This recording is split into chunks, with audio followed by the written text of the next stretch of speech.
It's Mahomes and Brady. Mahomes, the youngest quarterback to win Super Bowl MVP.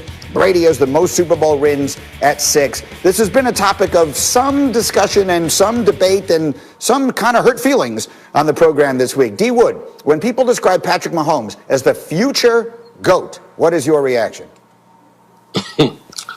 He's not there yet. He's not there yet. And we keep talking, Tom Brady GOAT and Patrick Mahomes future GOAT. I'm sorry. I mean, one got 10 Super Bowl appearances, 6 Super Bowl is already well on his way. Got a league MVP, got a Super Bowl win, on his way to possibly getting another. But man, the resume on one is awfully big. And at 43 years old, he's still going strong. throwing for 40 touchdowns, over 4,000 yards. We are having a bad day. You and me are having a bad day, Damian Woody. I heard you. I heard what you said. So let me explain something to you. Put those two guys in the same stratosphere. Let's pump the brakes a little bit. All right, you done? Are you done yet? We know you love him. We know that he got your Super Bowl ring. We know all that. Are we done? This ain't got anything to do with that. All I'm saying is Patrick Mahomes, there's no question, is more talented. Maybe the most talented quarterback that we've ever seen come into this league. But all I'm saying is, okay, let's respect the body of work of Tom Brady. We respect it. That's all I'm saying. That's why we call Tom Brady the GOAT, and that is why we call him Patrick the future GOAT. I'm just confused at how all these football guys suddenly become stat nerds. Like you are acting like Himbo all of a sudden, talking about all these numbers. Act like Himbo. We didn't say that they are the same person. We said he's a future GOAT. I'm just saying respect the body of work. That's all I'm saying. We respected it. We spent all of Monday just a hagiography about Tom Brady, even though he had a terrible game. That's fine. Tom Brady is the GOAT. But Patrick Mahomes, if you watch the tape and stop digging into these numbers, you stat nerd, I watched the tape. See, here's the problem. Here's the problem with people like Neek and the younger people. Every time somebody new comes on the scene, go. Like, you gotta build to get to a GOAT status.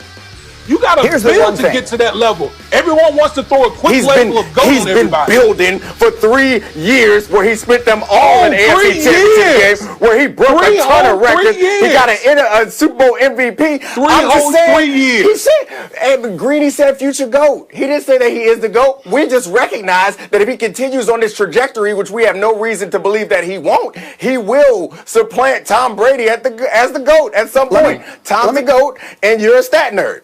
Let me frame it to you this way, D. Wood, if I can. Because, yes, I confess, I am usually the professional overreactor in the group. I totally acknowledge that. But is it not reasonable to say that there does seem to be something about Patrick Mahomes that is special and different from anyone we've ever seen come along? You watch him and you just say, you know what? In this one case, it does seem reasonable. Greeny, listen, I'm not disputing that. When I watch Patrick Mahomes play, I look at him. That boy different. That boy's different out there on the football field. I'm not knocking Patrick Mahomes great. He's the most talented quarterback that I have ever seen. Yep. All I am saying is respect the other man's body of work before we just trying to lump people together. That's all I'm saying. Well, listen, Patrick Mahomes, to watch that guy, everybody could agree, unbelievable, incredibly entertaining, the future of the league, going to be an all-time great. I'm just asking this. Did we not say the same things about Dan Marino in the early part of his career in the mid-1980s? Did we not say the same thing about Brett Favre when he was in Green Bay? Did we not say similar things about other all-time great quarterbacks when they came in?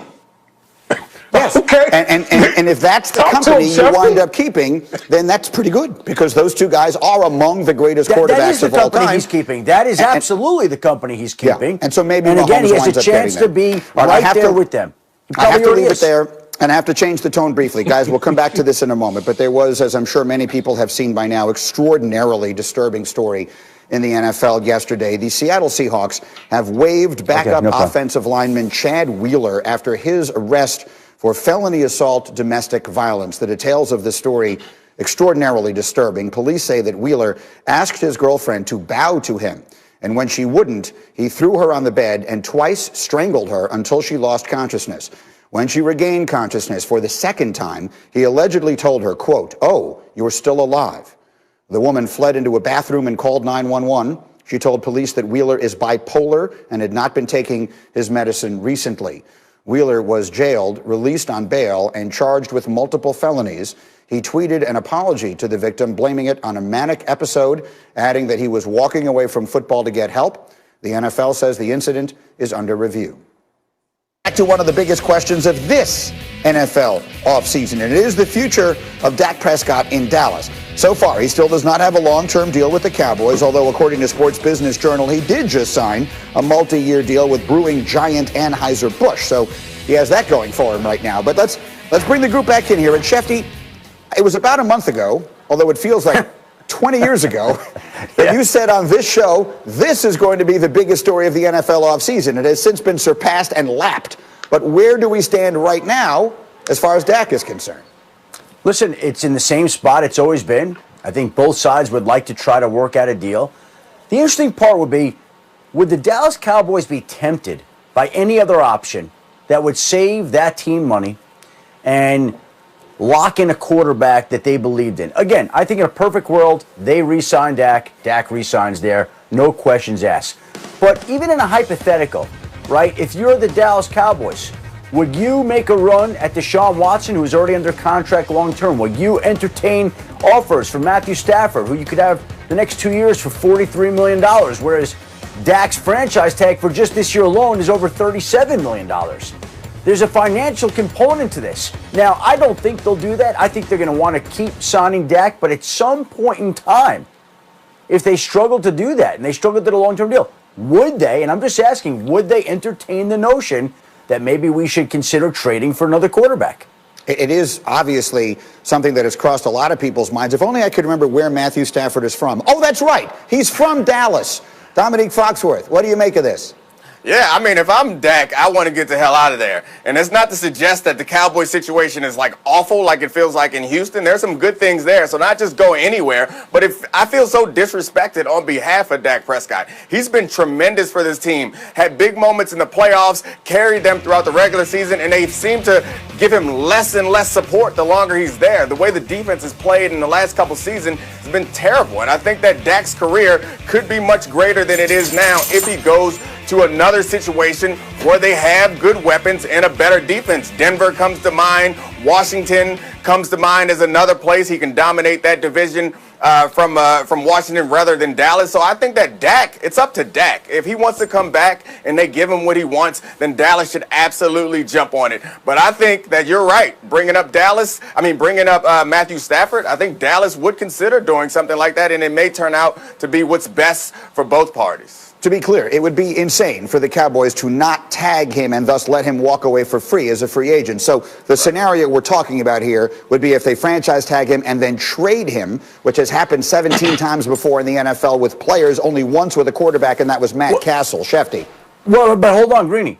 To do that, they need a certain level of cooperation from Dak Prescott. Right. He's Of got course, to yes. come in and sign that franchise tag knowing he's being traded somewhere. So if they had a deal worked out with somebody to a place that he didn't want to go, what would be his incentive to go sign that? So No, in that's a the sense, point. This would have to be like he's got voluntary an on unofficial- everybody's part. He would be involved in all of this, right? For this to happen, we've seen it happen before. 17 times players have been traded on the tag. 15 of those went on to sign long-term deals with the team they were traded to. So there's sort of it's like the sign and trade that they do in the NBA. I mean, this is all becoming kind of like NBA wheeling and dealing, Shefty. This is really an unofficial no-trade tag that Dak Prescott has by getting the franchise tag. If indeed the Cowboys do put that tag on him again, that would be his unofficial no-trade clause. They could not just trade him without his consent. D. Wood, what do you think?